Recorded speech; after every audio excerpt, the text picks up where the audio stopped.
Bible పల్లవిని పాడుకుందాం. గ్రంథ వాగ్దానములని నావనే పాడు. చేత బైబిల్ పట్టుకొని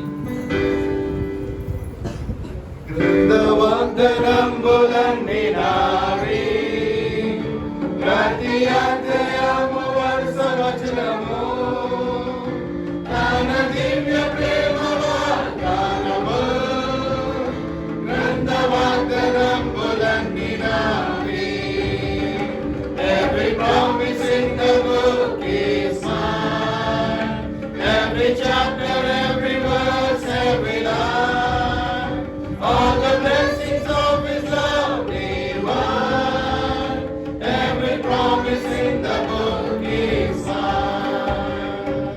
దయచేసి కూర్చోండి. ప్రభు బలలో మనం పాల్గొనక ముందు దేవుని వాక్యం చేత హెచ్చరిక పొందుటకే దైవజనుడు మన మధ్య ఉన్నారు.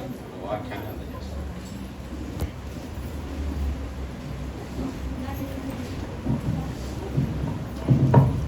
Let's pray.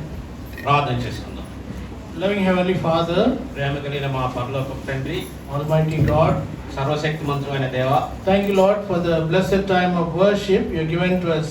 మాకు అనుగ్రహించిన ధన్యకరమైన సమయం బట్టి నీకు వందనాలు. Thank you Lord for all those who could worship in spirit and truth. ఆత్మతో సత్యంతో నిన్ను ఆరాధించిన వారందరిని బట్టి కూడా నీకు వందనము. Thank you Lord for all those who could worship in the light of your word. నీ వాక్యపు వెలుగులో ఆరాధించిన వారందరిని బట్టి కూడా నీకు వందనము. We believe in faith Lord that our worship has reached into your presence as sweet smelling savor. తండ్రి, పరిమళమైన సువాసనగా నీ సన్నిధానం ప్రభువా ఈ యొక్క ఆరాధన అంది ఉన్నదని మేము నమ్ముచున్నాము. Lord, as we are gathered around your table, Lord, you only speak to us through your word. తండ్రి, మేము నీ బల్ల చుట్టూ చేరి ఉండగా నీ వాక్యము చేత నీవు మాతో మాట్లాడు. Yes Lord, man's words will not please a man at any time. తండ్రి, మనుషుల మాటల ప్రభావం మనుషులకు ఎప్పుడూ ఇష్టంగా ఉండవు తండ్రి. We are longing to hear your words from throne of grace.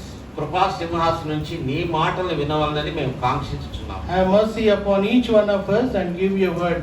తండ్రి, మాలో ప్రతి వారిపై నీ కనికరమును చూపి నీ వాక్యమును అందజేయి. Yes Lord, your coming is very near. తండ్రి, నీ రాకడ సమీపంగా ఉన్నది. Always help us Lord to be conscious of your coming and your presence in our lives. తండ్రి నాయన, నీ యొక్క మా జీవితంలో నీ యొక్క సన్నిధిని నీ గమనం యొక్క నీ రాకడ యొక్క గమనమును కూడా ప్రభా మేము ఎల్లప్పుడూ ఉనికి గలవారంగా చేయమని వేడుకుంటున్నాం. Lord, hide me behind your cross. ప్రభా, నీ శిలువ చాటున నన్ను మరుగుపరచు. Put right words in translation also. నాయన, తర్జుమాలో కూడా సరి అయిన పదమును ఉంచు. Anoint me and brother for the ministry now. సహోదరుని నన్ను కూడా ప్రభా పరిచర్య నిమిత్తమై అభిషేకించు. Give us attentive ears and a receivable heart to your word. తండ్రి నాయన, వినగలిగిన చెవులను లోబడు హృదయములు మాకు దయచేయి. Help us Lord to concentrate on you and you alone. తండ్రి, కేవలము నీపైనే మా ప్రభా నీపైనే మా దృష్టిని కేంద్రీకరించుటకు సహాయం. Yes Lord, it's your word. These are your children. Use me just as mouthpiece. తండ్రి నాయన, మేము నీ బిడ్డలము, ఇది నీ వాక్యము, కేవలము నన్ను ఒక పూరగా మాత్రమే వాడుతాను. Offer this praise and prayer in Jesus' precious ఈ name. యొక్క స్తుతిని ఆ యొక్క ప్రార్థనను యేసు నామమున ప్రార్థించున్నాను తండ్రి. Amen.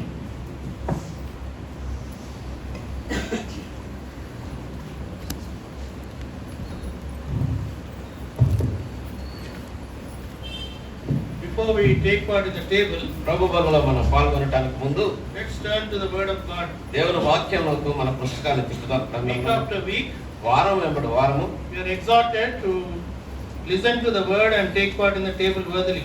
వాక్యమును విని యోగ్యమైన రీతిలో పాల్గొనవలనని హెచ్చరిక చేయబడతా ఉంది.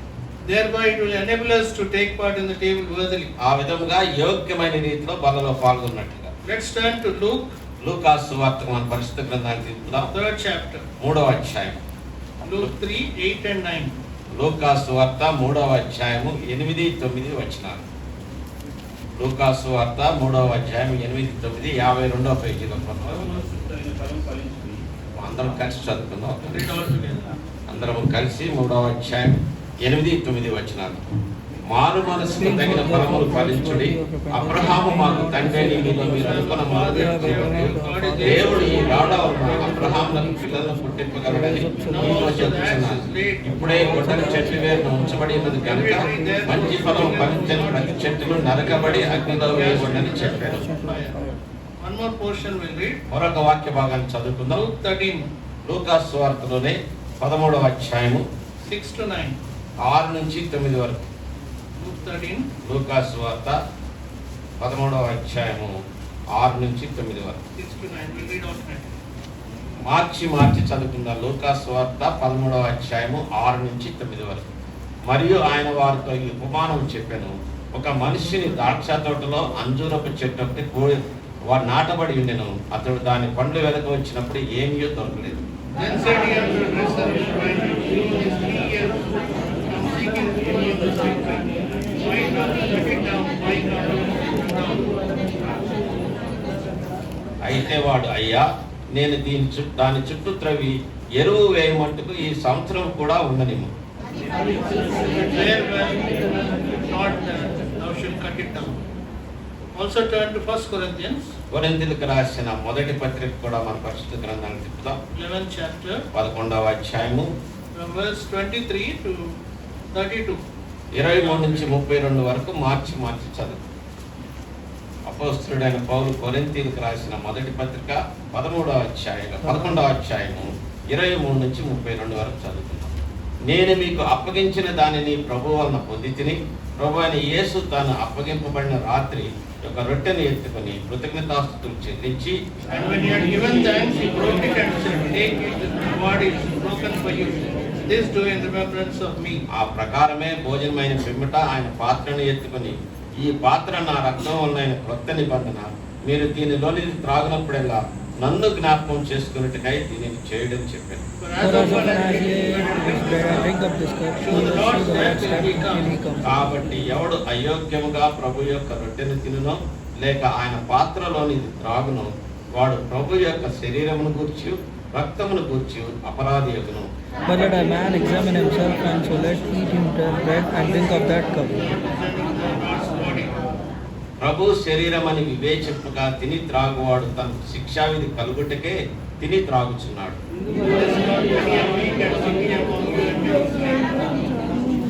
అయితే మనలను మనమే విమర్శించుకునే తీర్పు పొందకపోదు. But when we are judged, we are chastened of God, Chastened the Lord, that we should not be condemned with the world. So before we take part in the table, ప్రభు బలలో పాల్గొనక ముందు we should know why we have to take part in the table. అసలు మనం ఎందుకు బలలో పాల్గొనాలో తెలుసుకోవాలి. We should know how we have to take part in the table. ఏ విధముగా మనం పాల్గొనాలో కూడా తెలుసుకొని ఉండాలి. And we should know when we have to take part in the table. ఎప్పుడు మనం ప్రభు బలలో పాల్గొనాలో కూడా తెలిసి ఉండాలి. So when we can answer these 3 questions, we can take part in the table ఈ worthily. 3 ప్రశ్నలకు గనక మనం జవాబు ఇవ్వగలిగినప్పుడే యోగ్యమైన రీతిలో బలలో పాల్గొంటాం. So why should take part in the table? మనం అసలు ఎందుకు బలలో పాల్గొనాలి? The portion what we read in 1 Corinthians 11, 24-25. 11వ అధ్యాయంలో 23 నుంచి 32 వరకు చదివిన వాక్య భాగంలో, So we should take part in the table remembering the sacrifice of the Lord Jesus Christ on the cross. ఆ శిలువపై ప్రభువైన యేసుక్రీస్తు చేసిన త్యాగమును జ్ఞాపకం చేసుకొంచు మనం పాల్గొనాలి. Every time we gather on the table, ప్రతిసారి మనం బల్ల చుట్టూ చేరినప్పుడు the cross should be fresh in our mind. ఆ శిలువ అనేది నూతనముగా మనలో ఉండాలి. We turn to John 6:56. యోహాను సువార్త 6వ అధ్యాయం 56వ వచనాన్ని మనం చూసినట్లయితే, John 6:56. యోహాను 6:56 చూసినట్లయితే, నా శరీరము తిని నా రక్తము త్రాగువాడు నా యందును నేను వాని యందును నిలిచి ఉన్నాను. So why we should take part in the table? కాబట్టి ఎందుకు మనం బల్లలో పాల్గొనాలి? So when we take part in the table, he dwelleth in me and I in him. నేను ఆయన యందును ఆయన నా యందును నిలిచి ఉండును గనుక. So the Lord to dwell in us, we have to take part in the table. ఆయన మనలో నిలిచి ఉండుట కొరకై నివాసం చేయుట కొరకై మనం యోగ్యమైన రీతిలో బల్లలో పాల్గొనాలి. 6:54 says, 6:54 యోహాను 6:54లో, నా శరీరము తిని నా రక్తము త్రాగువాడే నిత్యజీవము గలవాడు, అంత్యదినమున నేను వానిని లేపుదును. so if you take part in the table, కాబట్టి బల్లలో పాల్గొనేటప్పుడు we'll have eternal life. మనకు నిత్యజీవం కలుగుతుంది. We'll be raised in the last day. అంత్య దినమున చివరి దినమందు మనం లేపబడతాం. This is not our words or personal words. ఇవి మన వ్యక్తిగతమైన మాటలు కాదు.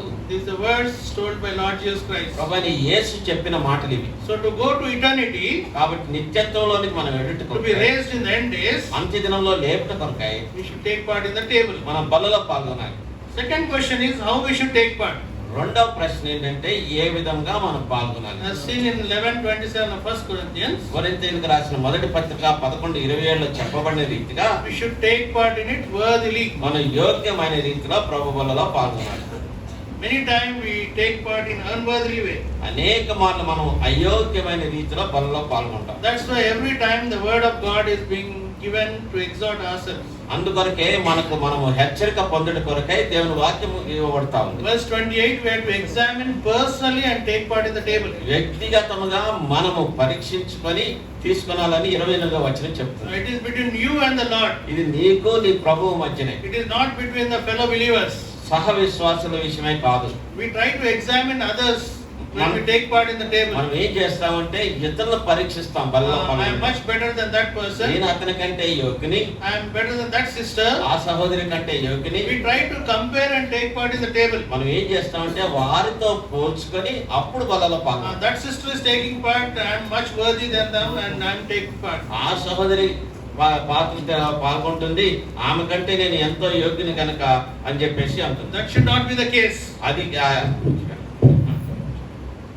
ఆ విధంగా ఉండకూడదు. We should examine personally. మనం వ్యక్తిగతంగా పరిశీలించాలి. Whatever the Lord is showing to you, ప్రభువు నీకు ఏది చూపిస్తే you have to confess, you have to leave it and take part in the table. నీవు ఒప్పుకొని విడిచిపెట్టి పాల్గొనాలి. Verse 29 says, 29వ వచనం ఏం you చెప్తుందంటే, should take part in the table discerning the Lord's body. ఆ యొక్క ప్రభువు శరీరమును వివేచించి తీసుకున్నారు. Many times we take part thinking it is a bread and wine. అనేక మార్లు ఏంటంటే అది రొట్టె ద్రాక్ష రసం అనే ఉద్దేశంతో మనం తీసుకుంటాం. We don't discern that is the body of Christ and the blood of Christ. అది క్రీస్తు శరీరమని క్రీస్తు రక్తమని వివేచింపకుండా తీసుకుంటాం. When we take it in undiscerning way, మనం వివేచింపకుండా కనుక తీసుకున్నట్లయితే verse 29 says we are becoming sick and we are weak. మనం బలహీనులు గాను రోగులు గాను ఉంటామని 29వ వచనం చెప్తుంది. So that is how we have to take. ఆ విధంగా మనం తీసుకోవాలి. When we have to take, ఎప్పుడు తీసుకోవాలి మనం? Acts 2:42, అపోస్తలుల కార్యములు 2:42లో they continued steadfastly. వారు ఎడతెగక ఉండి కొనసాగించిరి. We should take part in the table regularly, క్రమముగా మనం బలలో పాల్గొనాలి. always, ఎల్లప్పుడు, every Sunday, ప్రతి ఆదివారం. unless some things which are unavoidable are there. మనకు ఏదైతే జరగకూడదు ఏదైనా జరిగి రాలేకపోతే తప్పితే ప్రతిసారి వచ్చి తీసుకోవాల్సిందే. Every Sunday we should take part in the table. ప్రతి ప్రభు దినమందు కూడా మనం So తీసుకోవాల్సిందే. the question is, ప్రశ్న ఏమిటంటే how to take part in it worthily. యోగ్యమైన రీతిలో ఏ విధముగా పాల్గొనాలి? In the portion what we read in Luke 3:8 and 9, లూకా సువార్త మనం చదివినటువంటి 3వ అధ్యాయం 8-9లో we have to bear the fruit worthy of repentance. ఆ యొక్క మారు మనసుకు తగిన ఫలము పొందటం వలన After we are saved, మనం రక్షించబడిన తర్వాత if we are living casual life మనం గనుక తేలికైన జీవితం throughout the జీవిస్తున్నట్లయితే week వారమంతా కూడా and coming into the house of God నిర్లక్ష్యమైన జీవితం జీవిస్తూ దేవుని మందిరానికి వస్తే and take part in the table, అప్పుడు బలలో పాల్గొన్నట్లయితే that is not good for you. అది నీకు క్షేమం కాదు. Throughout the week you have to grow in the Lord. వారమంతా కూడా ప్రభువునందు ఎదిగి You have to bear the fruit of repentance. మారు మనసు తగిన ఫలమును ఫలించి Then only we can take part. అప్పుడు మాత్రమే బలలో If you are not bearing fruit, కానీ బలలో కనుక పాల్గొనకుండా ఉన్నట్టయితే then you cannot take part in the table worthily. అప్పుడు యోగ్యమైన రీతిలో ప్రభు వల్ల పాల్గొంటాం. Verse 9 says, 9వ వచనం ఏమని Luke చెప్తుందంటే 3 verse 9. లూకా సువార్త 3వ అధ్యాయం 9వ వచనం. We'll read all together this. ఇప్పుడే గొడ్డలి చెట్ల వేరున ఉంచబడినది కనుక మంచి ఫలం ఫలించని ప్రతి చెట్టును నరకబడి అగ్నిలో వేయబడినని చెప్పాను. Here we are given warning to examine. ఇక్కడ మనకు ఒక హెచ్చరిక ఇవ్వబడుతుంది, పరీక్షించుకోండి. If you are not bearing good fruit, నీవు గనుక మంచి ఫలము ఫలించకుండా so the ఉన్నట్లయితే axe is laid at the roots. గొడ్డలి వేరుపై So ఉంచబడుతుంది. every tree which bringeth not good fruit, అది గనుక సరి అయినటువంటి ఫలము కానట్లయితే you will be hewn down and cut and put in fire. చెడ్డ ఫలము ఫలించినట్లయితే నువ్వు గొడ్డలతో నరికి వేయబడి అగ్నిలో వేయబడతావు. So you and I should be fruitful. That's what కాబట్టి the word of నీవు God says. నేను ఫలవంతముగా ఉండాలి. దేవుని వాక్యం అదే That's the చెప్తుంది. desire of the Lord. అది దేవునితో కాంక్షించి So చూసి see in Genesis 1:28, ఆది కాండము 1:28 కనుక మనం చూసినట్లయితే after making Adam and Eve, ఆదాము అవ్వను సృజించిన తర్వాత what he told, దేవుడు ఏం చెప్పాడు? Genesis 1:28. దేవుడు వారిని ఆశీర్వదించెను.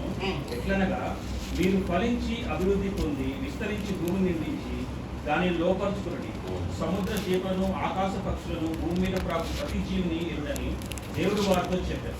So this is the desire of the Lord that we should be fruitful. మనము ఫలవంతముగా ఉండవాలనేదే దేవుని యొక్క కాంక్ష. Lord wants that we should be fruitful and multiply. ప్రభువు మనము ఫలవంతముగా ఉండి హెచ్చించబడాలని కోరుతున్నాడు. A word about Joseph also is told. ఆ యొక్క యోసేపుని గురించి కూడా ఒక మాట ఉంటుంది. Genesis 49 verse 22, Joseph a fruitful bough. యోసేపు ఫలించేడు కొమ్మ అని ఉంటుంది. So the Lord's desire is that we should be fruitful. కాబట్టి ప్రభు యొక్క కాంక్ష ఏంటంటే మీరు ఫలముగా కలిగి ఉండాలని. Even though previous days were not fruitful, గతంలో మనం గనక ఫలవంతంగా లేనట్లయితే the Lord has spared us till now. ఇప్పటి వరకు ప్రభు మనల్ని ఓర్చుకున్నాడు. Lord has kept us alive. మనం సజీవులుగా ఉంచాడు. At least now onwards, ఇప్పుడైనా గాని we have to bear the fruit. ఇప్పుడైనా మనం ఫలించాలి. The reason is కారణం ఏంటంటే the portion what we read in Luke 13, Luka 13లో చదివినది 6, 7, 8, 9. 6, 7, 8, 9లో Here we see about a certain man. ఒక వ్యక్తిని గురించి ఇక్కడ చూస్తా ఉన్నాం. That is nothing but the God the Father. ఆ తండ్రి అనే దేవుడు ఆయన. He is telling the tree is planted, ఆయన ఒక చెట్టును నాటాడు. 3 years finished, 3 సంవత్సరాలు ముగించి and not bearing fruit. అది కానీ ఫలము లేదు. Here the vine dresser, ఇక్కడ ఆ యొక్క వ్యవసాయకుడు ఏం చేస్తున్నాడు? nothing but the Jesus Christ, మన ప్రభువైన యేసు ఆయన is telling, let this be this also this year also. ఆ తోటమాల ఏమని చెప్తున్నాడంటే ఈ సంవత్సరం కూడా I కొనసాగించుగా will dig it, నేను తవ్వుతాను, I will put manure to it. ఎరువు వేస్తాను. If it bears the fruits, okay. ఫలించినట్లయితే పర్వాలేదు, If not, you can cut it down. లేని ఎల్లయ్యా నీవే దానిని నరికేసి. In your life and my life, నీ జీవితంలో నా జీవితంలో till now, ఇప్పటి వరకు if you are not bearing fruit, నీ ఫలము లేకుండా ఉన్నట్లయితే at least this time, కనీసం ఈసారి the Lord is speaking with us. ప్రభువు నీతో మాట్లాడుతున్నట్లయితే It should be fruitful. నీవు ఫలించాలి. So let's examine before we take part in the table. కాబట్టి మనము పాల్గొనక ముందు పరీక్షించుకుందాం. There are 5 things I am going to share. 5 విషయాలు పంచుకుంటాను.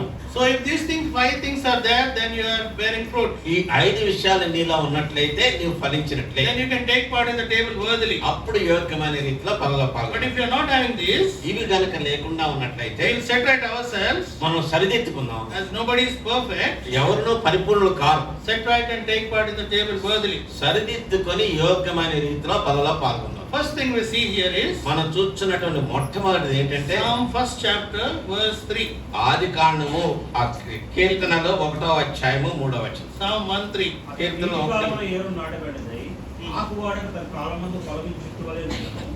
అతడు చేయిందంతయు సఫలమగును. To bear fruit and prosper, you should be like the tree planted by the rivers of water. ఫలమిచ్చు చెట్టు వలె ఉండాలంటే నీటి కాలువల ఒడ్డున నాటబడాలి. So how it is applicable to a believer? ఒక విశ్వాసికి దీన్ని ఏ విధంగా అన్వయించవచ్చు? What is to be planted? ఏది నాటాలి? Psalm 92 verse 13 says, కీర్తనలో 92:13 ఏమని ఉంటుందంటే, Psalm 92 verse 13. కీర్తనలో 92:13 Those that be planted in the house of the Lord shall flourish in the courts of our God. యెహోవా మందిరంలో నాటబడిన వారై వారు మన దేవుని ఆవరణంలో వర్ధిల్లుదురు. So if you want to bear fruit, నీవు ఫలించాలని అనుకున్నట్లయితే first you should be planted in the house of God. మొట్టమొదటిగా దేవుని మందిరంలో నువ్వు నాటబడాలి. You should go to the local fellowship. స్థానిక సంఘమునకు సహవాసమునకు నువ్వు వెళ్ళాలి. You have to stick to the local fellowship. స్థానిక సహవాసమునకు నువ్వు అంటి ఉండాలి. Many people, అనేక మంది ఏం చేస్తారు? they go to different fellowships. వేరు వేరు సహవాసానికి వెళ్తారు. There the fellowship is good. అక్కడ సహవాసం బాగుంది, There the message is good. అక్కడ సందేశం బాగుంది, There the songs are good. అక్కడ పాటలు బాగున్నాయి. They keep on changing the fellowships. వారు ఏం చేస్తారంటే మారుస్తూనే ఉంటారు. And they become unstable. వారు ఏం చేస్తారంటే స్థిరత్వం లేని వారుగా ఉంటారు. They don't keep their eyes on the Lord. వారు ప్రభుపై కనుదృష్టిని మరల్చకుండా They keep the eyes on their people, ప్రజలపై తమ కనుదృష్టిని and they మరల్చి get disturbed. వారే కలవరం చెందుతారు. See, for an example, ఉదాహరణకు if you plant a flower tree, flower plant ఒక పూల చెట్టును కనుక నువ్వు నాటావంటే in one pot, ఒక తొట్టిలో after some time కొన్ని దినముల తర్వాత you take it and put it in the ground. నువ్వేం చేస్తావంటే దానిని పీకేసి నేలలో నాటుతావు. After some time again you change the position. ఆ తర్వాత నువ్వేం చేస్తావు? మరలా పీకేసి ఇంకో చోట నాటుతావు. What happens? ఏం జరుగుతుంది? When you are doing like this, ఆ విధంగా చేస్తున్నప్పుడు the roots get broken ఆ యొక్క వేళ్ళు తెగిపోయి and the plant will die. ఆ చెట్టు చచ్చిపోతుంది. So in the same way, అదే విధంగా spiritual life also, ఆత్మీయ జీవితంలో కూడా we should stick to one church. ఒక స్థానిక ఒక సంఘమునకు నీవు అంటుకొని You ఉండాలి. should be planted in the local church. స్థానిక సంఘములో నువ్వు The నాటపడాలి. word says in Revelation 22:2, ఆ యొక్క ఆ ప్రకటన గ్రంథము 22:2లో ఏమని వాక్యం చెప్తుందంటే, ఆ పట్టణపు రాజవీధి మధ్యలో ప్రవహించుడు ఆ దూత నాకు చూపెను. ఆ నది యొక్క ఈవలను ఆవలను జీవవృక్షము నేను. అది నెల నెలకు ఫలించుచు 12 కాపులు కాయలు. ఆ వృక్షము యొక్క ఆకులు జనములను స్వస్థపరచుటకే వినియోగింది. so either side of the river there was a tree of life, ఆ యొక్క నదికి రెండు వైపులు కూడా జీవ వృక్షం ఉంది. bearing 12 manner of fruits, ఆ యొక్క ఆ 12 రకముల కాపులు కాస్తా ఉంది. yielded fruit every month. ప్రతి నెల కూడా కాపు కాస్తానే ఉంది. So we have been planted in the fellowship, కాబట్టి మనం సహవాసంలో నాటపడాలి. especially in our fellowships. మరి ముఖ్యంగా మన సహవాసములలో There is full ministry here. అక్కడ సంపూర్ణమైన పరిచర్య ఉంటుంది. Sunday we give the word to worship in spirit and truth. ఆదివారము ఆరాధన ఆత్మతో సత్యంతో చేయాలని వాక్యం ఇవ్వబడుతుంది. Every time around the table the word of God is exhorted to take part in the table ప్రతిసారి worthily. యోగ్యమైన రీతిలో ప్రభు బలలో పాల్గొనుటకై హెచ్చరిక ఇవ్వబడుతుంది. In some fellowships we have the third message also where they tell how to increase in faith and the gospel. కొన్నిసార్లు మూడో వర్తమానం కూడా ఉన్నప్పుడు సువార్తలోను విశ్వాసంలోను ఏ రీతిగా ఎదగాలో చెప్తారు. We have Sunday school ministry, Sunday school పరిచర్య ఉంటుంది. we have youth ministry, యవనస్తుల పరిచర్య ఉంటుంది. sisters ministry, సహోదరుల పరిచర్య, fasting prayers, ఆ యొక్క ఉపవాస కూడికలు, church prayers, సంఘ ప్రార్థనలు, cottage ministry, ఆ యొక్క గృహ కూడికలు, gospel ministry. సువార్త పరిచర్య. So we are fully equipped with the ministries. కాబట్టి మనకు సంపూర్ణముగా మనకు పరిచర్యలు There ఉన్నాయి. is no need to go to other church. వేరే సంఘమునకు వెళ్ళాల్సిన అవసరం లేదు. People go here and there and they get confused and they lead a vagabond life. ఇంకా ప్రజలు ఏం చేస్తారంటే దేశదిమ్మలాగా ఇక్కడ నుంచి అక్కడికి అక్కడి నుంచి ఇక్కడికి తిరుగుతూ ఉంటారు. So first thing to bear fruit is you have to be planted in the house of God. కాబట్టి నువ్వు ఫలించాలంటే దేవుని మందిరంలో యెహోవా మందిరంలో నాటపడాలి. Second thing, రెండవదిగా Luke 8:15. లూకాసు వార్త 8:15 దయచేసి 8:15. అందరికి చెప్పి తీసిన తర్వాత చదవండి, ఎందుకంటే కన్ఫ్యూజన్ వస్తుంది కాబట్టి. 8:15. లూకాసు వార్త 8వ అధ్యాయం 15వ వచనం.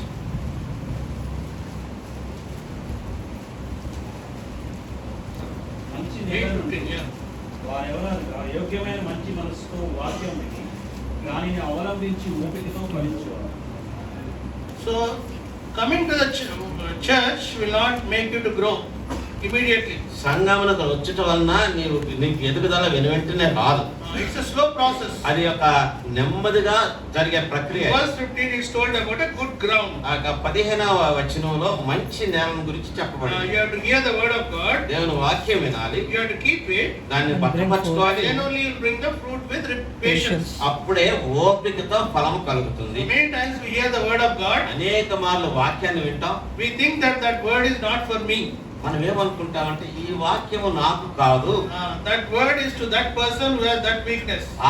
అతనికి ఆ బలహీనత ఉంది కదా, అతనికి ఈ మాట అని We చెప్పి don't apply that word into our lives. మన జీవితానికి ఆ వాక్యమును మనం That's అన్వయించుతాం. the reason many times we don't grow in the Lord. అందుకొరకే అనేక మార్లు మన ప్రభువునందు ఎదుగుదల మనలో ఉండదు. The word of God is being given sufficiently. సమృద్ధిగా దేవుని వాక్యం We have అందజేయబడుతుంది. to hear the word of God. దేవుని వాక్యాన్ని మనం వినాలి. We have to practice in our day-to-day life. మన జీవితంలో దైనందిన జీవితంలో అలవర్చుకోవాలి. Practice makes a man perfect. అభ్యాసము ఒక వ్యక్తిని పరిపూర్ణం Even చేస్తుంది. though it's a worldly saying, ఆ యొక్క లోక సంబంధమైన నానుడైనప్పటికీ it's applicable even spiritually also. అది ఆత్మీయం కూడా The అనుభవించుకోవచ్చు. word which you hear today, ఈ దినమందు నీవు విన్న వాక్యము if you don't go and memorize it or put it into practice, నీవు గనక ఆ వాక్యాన్ని కంఠస్థ చేసి అలవర్చుకోకుండా so ఉన్నట్లయితే it becomes like any other message you heard. నువ్వు విన్న ప్రతి సందేశం లాగానే ఉంటుంది. So we have to put the word of God into practice. కాబట్టి దేవుని వాక్యాన్ని అలవర్చుకోవడం నేర్చుకోవాలి. In the same chapter, verse 12, అదే అధ్యాయంలో 8వ అధ్యాయం 12వ వచనంలో here we see about some seeds falling on the roadside. త్రోవ పక్కన పడిపోయినటువంటి విత్తనాల గురించి చూస్తున్నాం. So these are the people who listen to the word of God వీరెవరంటే దేవుని వాక్యాన్ని వింటారు, and immediately leave it. వెంటనే వదిలేస్తారు. Enemy will take away. శత్రువు తీసుకుని వెళ్ళిపోతాడు. So many times we also hear the word of God అనేక మార్లు మనం కూడా వాక్యాన్ని వింటాం, and leave it with other ear. ఆ ఒక చెవితో విని ఇంకో చెవితో వదిలేస్తాం. There are some things which we have to hear and leave it. కొన్ని విషయాలు అయితే ఒక చెవితో విని వదలాల్సిందే వేరే చెవి. But those things which we have to hear, we have to keep it in our heart.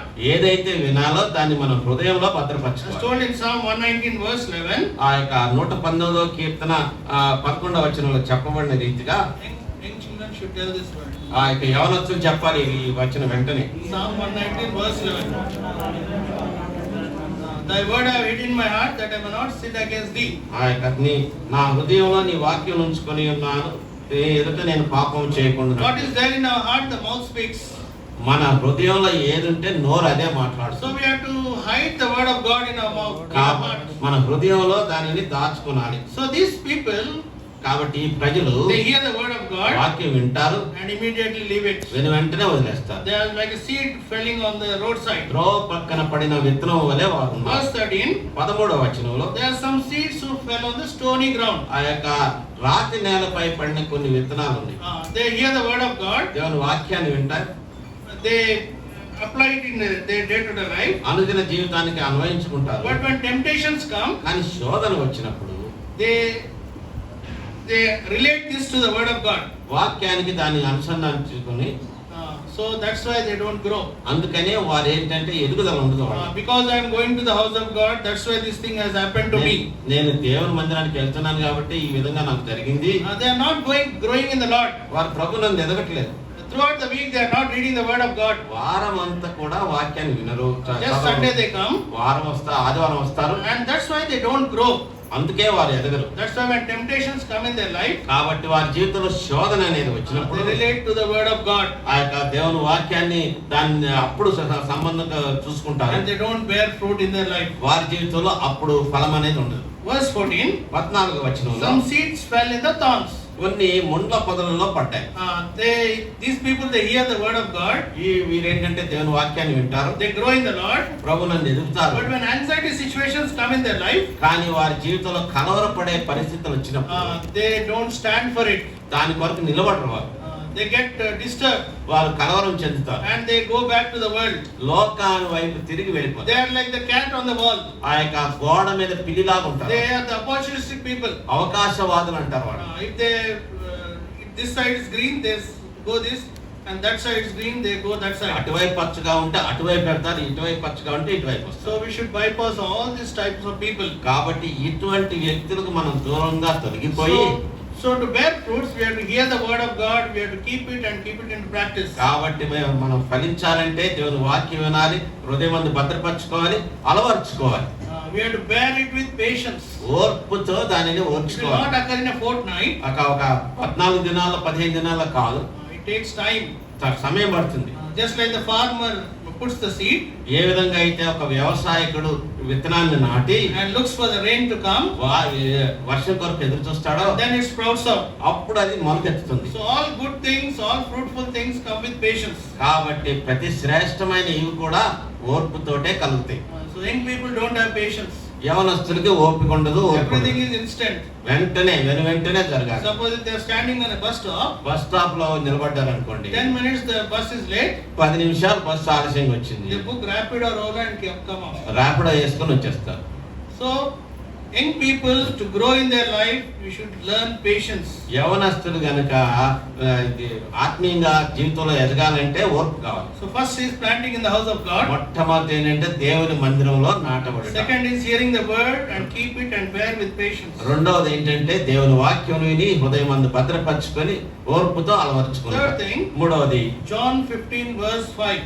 యోహాను సువార్త 15వ అధ్యాయము 5వ వచనం. John 15 verse 5. యోహాను 15:5. ద్రాక్షావల్లిని నేను, తీగలు మీరు. ఎవడు నా యందు నిలిచి ఉండును, నేను ఎవని యందు నిలిచి ఉండును, వాడు బహుగా ఫలించును. So we have to abide in the Lord. ప్రభు యందు మనం నిలిచి ఉండాలి. To be fruitful, ఫలవంతంగా ఉండాలంటే we have to abide in the Lord. ప్రభు యందు మనం నిలిచి ఉండాలి. What is abiding in the Lord means? ప్రభువునందు నిలిచి ఉండుట అంటే అసలు అర్థం ఏంటి? As we read in John 6:56, యోహాను 6:56లో మనం చదువుకున్నది, he that eateth my flesh and drinketh my blood dwelleth in me and I in him. నా శరీరం తిని నా రక్తమును త్రాగువాడెందు నేను నిలిచి ఉంటాను, అతను నా యందు నిలిచి ఉండును. So abiding in him means taking part in the table regularly. నిలిచి ఉండుట అంటే ఏంటంటే క్రమ పద్ధతిలో క్రమముగా దేవుని యొక్క బలలో, ప్రభు యొక్క బలలో పాల్గొనాలి. Every Sunday you have to take part in the table. ప్రతి ఆదివారం కూడా బలలో పాల్గొనాలి. As far as possible, you should not miss the table. సాధ్యమైనంత మటుకు బల్లను మాత్రం మీరు If you తప్పిపోకూడదు. miss the table, the Lord will not dwell in you and take care of you throughout the week. బల్లలో కనుక పాల్గొకుండా తప్పిపోయినట్లయితే వారమంతా కూడా నీ దేవుని సహవాసం పోగొట్టుకోవచ్చు. So dwelling means abiding means taking part in the table worthily. నిలిచి ఉన్నటంటే యోగ్యమైన రీతిలో ప్రభు బలలో పాల్గొనుట. Second reason how to abide is నిలిచి ఉన్నట్లో రెండవ కారణం ఏ రీతిగా 1 ఉంటుంది? John 4, 12 and 13. యోహాను రాసిన మొదటి పత్రిక 4వ అధ్యాయము 12, 13. యోహాను రాసిన మొదటి పత్రిక 4వ అధ్యాయము 12, 13 వచనాలు. ఏ మానవుడును దేవుడు ఎప్పుడూ కూర్చి ఉండలేదు. మనం ఒకడును ప్రేమించిన ఎడల దేవుడు మన యందు నిలిచి ఉండదు. ఆయన ప్రేమ మన యందు సంపూర్ణమగు. దీని వలన మనం ఆయన యందు నిలిచి ఉన్నామని ఆయన మన యందు ఉన్నాడని తెలుసుకొనుచున్నాము. ఏలయనగా ఆయన మనకు తన ఆత్మలో పాలు దయచేసి ఉన్నాడు. So loving one another is nothing but God dwells in us. ఒకరినొకరు ప్రేమించుకున్నట్టే ఏంటంటే దేవుడు మన యందు నివాసం చేయటే. Since He has loved us, ఆయన మనం ప్రేమించుచున్నాడు కనుక we also should love others. మనం ఇతరులను ప్రేమించాలి. We should have that compassionate heart. మనకు దయా గుణము When కలిగినటువంటి Jesus హృదయం was there ఉండాలి. in this world, when Jesus was there in ఈ this యేసు world, ఈ లోకంలో ఉన్నప్పుడు He looked to the people as a sheep without shepherd. ఆయన ప్రజల్ని ఏ రీతిగా చూశారంటే కాపరు లేని గొర్రెల వలె He had a compassionate heart towards them. వారి యందు దయ కలిగి ఉన్నాడు. So for the God to dwell in us, కాబట్టి దేవుడు మన యందు నిలిచున్నారంటే we have to love one another. మనం ఒకరినొకరు The ప్రేమించుకోవాలి. question is, ప్రశ్న ఏంటంటే are we loving one another? మనం ఒకరినొకరు We ప్రేమించుకోవాలి. believers in the church, మనం సంఘంలో విశ్వాసులుగా we have a lot of differences even in the church itself. సంఘంలో కూడా అనేక తారతమ్య వ్యత్యాసాలు ఉంటాయి, భేదాభిప్రాయాలు ఉంటాయి. How we can love the people who are outside the church? మనలోనే భేదాభిప్రాయాలు ఉంటే బయట వారిని ఏ రీతిగా ప్రేమించగలం? So we have to set right ourselves first. మొట్టమొదటిగా మనల్ని మనం We సరిదిద్దుకోవాలి. have to love the believers who are there in the church. సంఘంలో ఉన్న విశ్వాసాలను ప్రేమించడం మొదట నేర్చుకోవాలి. Every person is a creation of God. ప్రతి వ్యక్తి కూడా దేవుని చేత చేయబడినటువంటి సృష్టి. Every person is saved by His grace. ప్రతి ఒక్క వ్యక్తి కూడా ఆయన కృపను బట్టే There రక్షించబడతారు. is nothing over and extra in any other person. A All are వ్యక్తిలో saved. కూడా అందరూ సమానులే, ఒకరిలో ఎక్కువ ఒకరు తక్కువ అనేది ఎప్పుడు If ఉండదు. you have that heart, ఆ హృదయం నీలో ఉంటే then you can love one another. అప్పుడు ఒకరినొకరు ప్రేమించుకోవాలి. That is how the Lord dwells in us. ఆ విధంగా ప్రభు మనలో నిలిచి ఉంటాడు. Third reason, 1 John 3:24. ఆ యొక్క మూడవది కారణము 3:24. యోహాను రాసిన మొదటి పత్రిక 3వ అధ్యాయము 24వ ఆయన వచనం. ఆజ్ఞలు గైకొనువాడు Hmm. ఆయన యందు నిలిచి ఉండును. ఆయన వారి యందు నిలిచి ఉండును. ఆయన మన యందు నిలిచి ఉన్నాడని ఆయన మనకు అనుగ్రహించిన ఆత్మ మూలముగా తెలుసుకుంటున్నాం. So we have to keep His commandments. కాబట్టి మనం ఆజ్ఞలకు లోబడి ఉండాలి. When we keep His commandments, He dwells in us and we in Him. ఆయన ఆజ్ఞలను మనం గైకొని లోబడినప్పుడు మన యందు ఆయన యందు మనము నిలిచేస్తాం. So to bear the fruit, కాబట్టి ఫలించుట కొరకై the Lord should dwell in us. ప్రభు మనలో నిలిచి ఉండాలి. That means to take part in the table worthily, యోగ్యమైన రీతిలో ప్రభు వల్ల పాల్గొనాలి అంటే ఆదివారం you have to love one another ఒకరినొకరు ప్రేమించుకోవాలి. and you have to keep the commandments of ఆ- God. దేవుని యొక్క ఆజ్ఞలను గైకొని అలవర్చుకోవాలి. That is the third reason how to bear the fruit. మూడవ కారణం అది. Fourth reason, నాలుగవ కారణం ఏంటంటే John 15 verse 2. యోహాను సువార్త 15వ అధ్యాయము 2వ వచనం. John 15 verse 2. యోహాను 15:2. That beareth not fruit, He taketh away. And every branch that beareth fruit, He purgeth it, that He might bring forth more fruit. నాలో ఫలింపని ప్రతి తీగను ఆయన తీసి పారవేయును, ఫలించు ప్రతి తీగ మరి ఎక్కువగా ఫలింపవలనని దానిలోని పనికిరాని తీగలను తీసివేయు. So the Lord's desire is not only to bear fruit, ప్రభు యొక్క కాంక్ష కేవలము మనం ఫలించడం మాత్రమే we have కాకుండా to bear much fruit or more fruit. ఇంకా ఎక్కువగా ఫలించాలని, అధికముగా ఫలించాలి. So what the Lord is doing, కాబట్టి ప్రభు ఏం చేస్తున్నాడు? He will remove all the unwanted branches from us. పనికిరాని తీగలన్నిటినీ మనలో నుంచి You తీసివేస్తాడు. see the farmer ఒక వ్యవసాయకుని who చూడండి, has this sapota farms. ఆ సపోటా చెట్లని అనుకోండి. So always he will carry a knife in his pocket. అతను ఎప్పుడు ఏంటంటే ఒక కత్తి తన యొక్క జేబులో ఉంచుకుంటాడు. Whenever he goes and sees the farm, ఆ యొక్క తోటను చూస్తున్నప్పుడు whenever some unwanted branches are there, he tried to cut it off. అతను ఏం చేస్తారంటే పనికి రాని కొమ్మలు కనుక్కుంటే వాటిని నరికేయడానికి ప్రయత్నం So చేస్తారు. that the yield will increase. ఆ రీతిగా ఏంటంటే అధిక రాబడి So వచ్చినట్లుగా. in your life and my life also, కాబట్టి నీ జీవితంలో నా జీవితంలో కూడా if you want to bear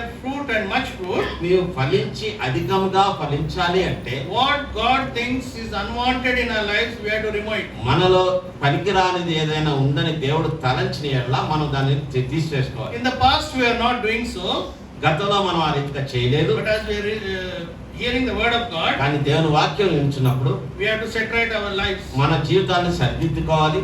When Jesus was there in this world, యేసు ఈ లోకంలో ఉన్నప్పుడు he said, if one of your eyes is offending, remove it. It's better to enter into heaven with one eye than two eyes into hell. నీ కన్ను అభ్యంతర పరిచయంలా ఆ ఒక కన్నుని తీసివేయండి, ఒక కన్నుతో పరలోకమునకు వెళ్ళుట శ్రేష్టమని దేవుడు చెప్పాడు. Such a strong word Jesus told. అంత కఠినమైన మాటలు చెప్పాడు. So we have to remove all the unwanted things in our lives. కాబట్టి పనికిరాని సంగతులన్నిటినీ మన జీవితం నుంచి తీసేయాలి. Instead of removing it, కానీ వాటిని తొలగించకుండా we try to hide it. మనం ఏం చేస్తామంటే దాచిపెట్టడానికి See in ప్రయత్నం చేస్తాం. Isaiah యెషయా గ్రంథంలో 44th chapter, యెషయా గ్రంథము 44వ అధ్యాయము verse 10. 10వ వచనం. యెషయా 44 10వ వచనం. ఎందుకును పనికిరాని విగ్రహమును కోత కోసి దాని ఒక దేవునిగా నిరూపించువాడు. ఇదిగో 605వ పేజీ. ఇదిగో దాన్ని పూజించు వారందరూ సిగ్గుపడుతారు. ఆ శిల్పకారు నరమాత్రులే కదా, వారందరూ పోగు చేయబడి నిలువబడినవారు. నిశ్చయంగా వారు భయపడి సిగ్గుపడుతారు. So graven image that is profitable for nothing. ఆ యొక్క కోత కోసిన విగ్రహము దేనికి పనికిరాదు. Anything which you love more than God, దేవుని కంటే దేనినైనాను నువ్వు ఎక్కువగా that ప్రేమించినట్లయితే becomes an idol in your నీ life. జీవితంలో అదే ఒక విగ్రహంగా చేయబడుతుంది. So we have to remove that idol which is unprofitable in your life. మనకు పనికిరాని, మన జీవితానికి పనికిరాని ఆ విగ్రహాన్ని తీసివేయాలి. So if you don't remove it, నీవు తీసివేయకుండా ఉన్నట్లయితే that itself become an idol in your life and will drag you to the world. అదేం చేస్తుందంటే నీ జీవితాల్లో అది ఒక విగ్రహంగా తయారయ్యి నిన్ను లాక్కొని పోతుంది. You give more importance to that. నువ్వేం చేస్తావంటే దానికి అధిక ప్రాధాన్యత You ఇస్తావు. spend more time being with that. దాంతో ఉండటకు ఎక్కువ సమయం గడపాలని So we కోరుకుంటాం. have to remove all the idols which are unprofitable for us. మనకు పనికిరాని లాభకరము కానీ ప్రతి విగ్రహం కూడా మన జీవితం నుంచి Then only you తొలగించాలి. can bear much fruits. అప్పుడు మాత్రమే అధిక ఫలము పొందుతావు. Last reason, చివరి కారణం John 12 verse 24. యోహాను సువార్త 12వ అధ్యాయము 24 వచనం. యోహాను 12:24. Hmm. Mm. 93వ పేజీ. గోధుమ గింజ భూమిలో పడి చావకుండిన ఎడల అది ఒంటిగానే ఇల్లును, అది చచ్చిన ఎడల విస్తారంగా ఫలించును. So if the corn of wheat doesn't die, గోధుమ గింజ కనుక చనిపోకుండా it ఉన్నట్లయితే will not bring much fruit. అది ఎక్కువ ఫలం తీసుకురాదు. You and I should die for ourselves. మన అహము విషయంలో మనం చనిపోవాలి. Cross reminds the same. ఆ యొక్క Cross. ఆ శిలో దానికే మనం జ్ఞాపకం చేస్తుంది. The vertical thing tells that if it is I, the cross will cancel the I. ఆ యొక్క నిలువుగా నిటారుగా ఉన్న ఆ శిలువలో ఉన్నట్టు నేను అనే దానికి సాదృశ్యంగా ఉంటే The horizontal will cross it. ఆ యొక్క అడ్డుగా ఇదేం చేస్తుందంటే ఆ రాను ఆ యొక్క ఆ అహాన్ని చంపివేస్తుంది. If you see the letter sin, ఆ యొక్క పాపము అనే మాట కనుక చూసినట్లయితే S-I-N. ఇంగ్లీష్ లో SIN 3 The పదాలు. middle letter is I. మధ్య అక్షరం ఏంటి? ఐ.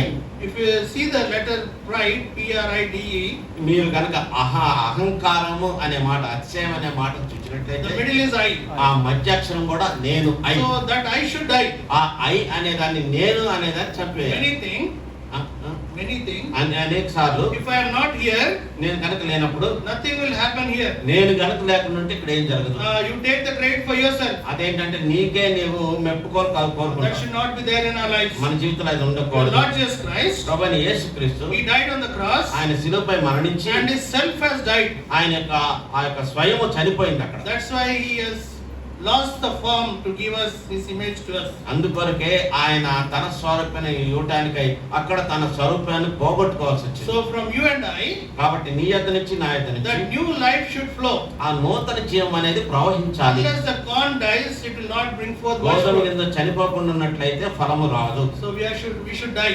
కాబట్టి మనం చనిపోవాలి. If you don't die, you are useful for yourself. నీవు గనక చనిపోకుండా ఉంటే నీకు నీవు ఉపయోగపడతావు. If you die, you will be useful for many people. నీవు చనిపోయినట్లయితే అనేకులకు లాభకరంగా ఉంటావు. That's the plan of God. అది దేవుని యొక్క ప్రణాళిక. Matthew 28:20 says, మత్తయి 28:20 ఏం చెప్తుందంటే, go into the world and preach the gospel. సర్వలోకమునకు సువార్త ప్రకటించడి. So that is what we have to do. అది మనం చేయాల్సిన పని అది. To do that, అది చేసినట్లయితే yourself should die. నీ అహం You చచ్చిపోవాలి. should have a lot of patience in your life. నీ జీవితంలో చాలా ఓర్పు కలిగి If ఉండాలి. you are living a casual life, కానీ నీవు తేలికైన నిర్లక్ష్య జీవితం if జీవిస్తే, you are living a life inside the four walls, నాలుగు గోడల మధ్య నీ జీవిస్తున్నట్లయితే, not considered about the people outside in this world, ఈ లోకంలో ఉన్న బాహ్యంలో ఉన్న ప్రజలు కనుక నీవు చింత లేకుండా that's ఉన్నట్లయితే not the Lord's plan. అది ప్రభు యొక్క You ప్రణాళిక have to కాదు. go into the world. నీవు లోకానికి The వెళ్ళాలి. Lord has saved us ప్రభు మనం to రక్షించుకున్నాడు. bring many into salvation. అనేకులను రక్షణలోనికి We నడిపించుకోవాలి. should be a co-workers with the Lord. దేవునితో జత పనివారముగా ఉండాలి. Lord's coming is very near. ప్రభు యొక్క రాకడ The సమీపంగా table ఉన్నది. remains the same. పల్లె అదే మనం జ్ఞాపకం The చేస్తాం. Lord is going to come again ప్రభు తిరిగి రానై ఉన్నాడు very soon. త్వరగా. If you see the situations in Middle East, ఆ యొక్క మధ్యధరా ప్రాంతంలో కనుక మీరు పరిస్థితిని చూస్తే the situations are like that. The Lord is coming is very near. ప్రతి పరిస్థితులు ఏ విధంగా కనపడుతున్నాయి అంటే ప్రభు రాకడ సమీపంగా ఉన్నదనే సూచనలు ఉన్నాయి. So before we take part in the table, కాబట్టి ప్రభు వల్ల పాల్గొనటకు ముందు the Lord's desire is that we should bear the fruits. ప్రభు యొక్క కాంక్ష ఏంటంటే నీవు ఫలించాలి అని. We have to be planted in the house of God. దేవుని యొక్క మందిరంలో నాటబడాలి. We have to hear the word of God, keep it with patience. ఆ యొక్క దేవుని వాక్యం విని ఆ యొక్క ఓర్పుతో భద్రపరచుకోవాలి. We have to abide in Him ఆయన యందు నిలిచి ఉండాలి. by taking part in the table regularly, క్రమంగా ప్రభు వల్ల పాల్గొనడం ద్వారా to obey His commandments, ఆయన యొక్క ఆజ్ఞలను గైకొని and to love one another. విధేయత చూపించాలి. ప్రేమ ఒకరినొకరు We ప్రేమించుకోవాలి. have to remove all the unwanted things in our life, మన జీవితంలో పనికిరానివన్నీ తొలగించుకోవాలి. and we have to die for ourselves. మన విషయమై మనం చనిపోవాలి. Then only we can take part in the table worthily. అప్పుడు మాత్రమే యోగ్యమైన రీతిలో బలలో పాల్గొనాలి. Otherwise, the axe is laid at the roots. ఆ లేని ఎడల గొడ్డలి వేరుపై పెట్టబడి ఉన్నది. So if the Lord doesn't find any fruits in us, He will remove it. దేవుడు గనుక నీలో ఆ ఫలం గనుక చూడకుండానట్లయితే ఏం చేస్తాడు? దాన్ని తొలగించేస్తాడు. So every week our desire should be కాబట్టి ప్రతి వారం మన కాంక్ష ఏంటంటే that I should bear fruit నేను ఫలించాలి with patience. ఓర్పుతో. Bearing fruit is not an easy thing, ఫలించడం అనేది సులభమైనది కాదు. but Lord wants us to go through that experience. కానీ ప్రభువు మన అందరం కూడా అట్టి అనుభవంలోకి నడిపించబడాలని కోరుచున్నాడు. Without cross, there is no crown. సిలువ లేకుండా మనకు కిరీటం లేదు. So before we take part in the table, let's examine. కాబట్టి మనం బలలో పాల్గొనడానికి ముందు మన జీవితాన్ని పరీక్షించుకుందాం. Lord bless us. ప్రభు ఈ వాక్యమును దీవించును గాక. ఇవ్వబడిన వాక్యంతో మన జీవితాన్ని పరీక్షించుకుందాం. తలలో ఉంచుతాం, మోకరిద్దాం. ఎవరు అటు ఇటు తిరగవద్దు. మన జీవితాన్ని మనమే పరీక్షించుకుందాం. యోగ్యమైన రీతిలో ప్రభు వల్ల పాల్గొందాం. సో ఆనందం మనకు ఫలం పంచుతాం.